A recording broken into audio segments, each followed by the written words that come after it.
शनिदेव की कहानी।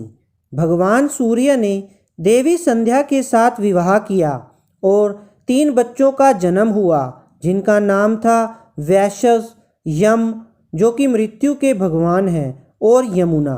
हालांकि संध्या सूर्य के लिए एक पवित्र पत्नी थी, लेकिन वह सूर्य की चमकदार प्रतिभा और गर्मी को सहन नहीं कर सकी। इसलिए वह सूर्य की प्रतिभा का सामना करने के लिए आवश्यक शक्ति हासिल करने के लिए तपस्या करने की इच्छा भी रखती थी, या अपनी तपस्या के परिणाम स्वरूप हासिल की गई अपनी प्रतिभा को भी आगे बढ़ाना चाहती थी।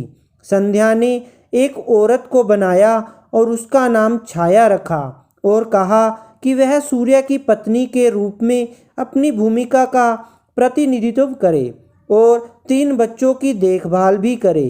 हालांकि वह सूर्य भगवान के लिए अपनी योजनाओं को किसी के सामने प्रकट नहीं करना चाहती थी, इसलिए वह तपस्या करने के लिए जंगलों में चली गई। चूँकि छाया बहुत साधारण रूप से मिलती जुलती थी, सूर्य भगवान उस पर संदेह नहीं कर सके। छाया के माध्यम से सूर्य भगवान के 3 और शिशु हुए थे, जो थे मनु, शनि और ताप्ती। इसलिए शनि को सूर्य के पुत्र और यम का भाई भी कहा जाता है। जब शनि छाया के गर्भ में थे, उसने भगवान शिव को प्रसन्न करने के लिए चमकदार सूर्य के नीचे एक गंभीर तपस्या की। क्योंकि वह पूरी तरह से भगवान शिव की प्रार्थना और पूजा में डूब गई थी, दिव्य शक्ति गर्भ के भीतर बच्चे का पोषण करती थी। इसलिए शनिदेव भगवान शिव को बहुत समर्पित थे।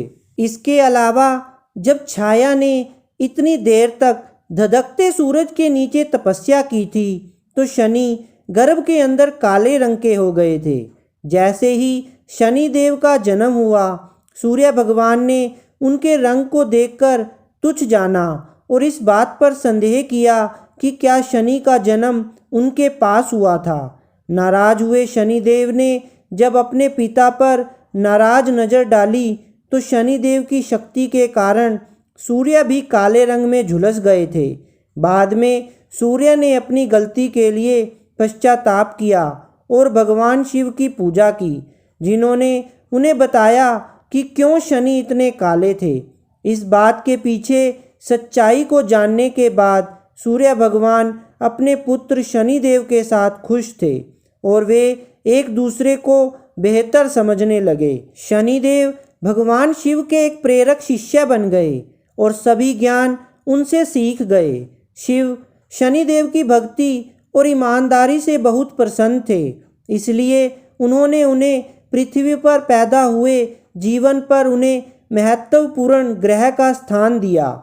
उन्हें लोगों द्वारा किए गए कर्मों के प्रभावों को वितरित करने की जिम्मेदारी दी गई थी। शनिदेव बेहद उदार भगवान हैं, हालांकि कई लोग उन्हें क्रूर रूप में देखते हैं। वह अपने भाई यम, जो कि मृत्यु के देवता हैं, की तरह इतने न्यायप्रिय हैं, इसलिए वह लोगों द्वारा किए गए कार्यों के अनुरूप सही प्रकार के परिणाम प्रदान करते हैं। अच्छे कर्मों के साथ शनिदेव की प्रार्थना करने से उनके आशीर्वाद प्राप्त होंगे और पीड़ित लोगों को कम भुगतना पड़ेगा। तो प्रिय दर्शकों, यह थी आज की हमारी शनिदेव की कहानी। तो अगर आपको ये कहानी अच्छी लगी हो तो प्लीज़ इस वीडियो को लाइक, शेयर एंड सब्सक्राइब जरूर कर दें और कमेंट करके अपनी राय अवश्य दें कि आपको हमारा ये वीडियो कैसा लगा। धन्यवाद प्रिय दर्शकों।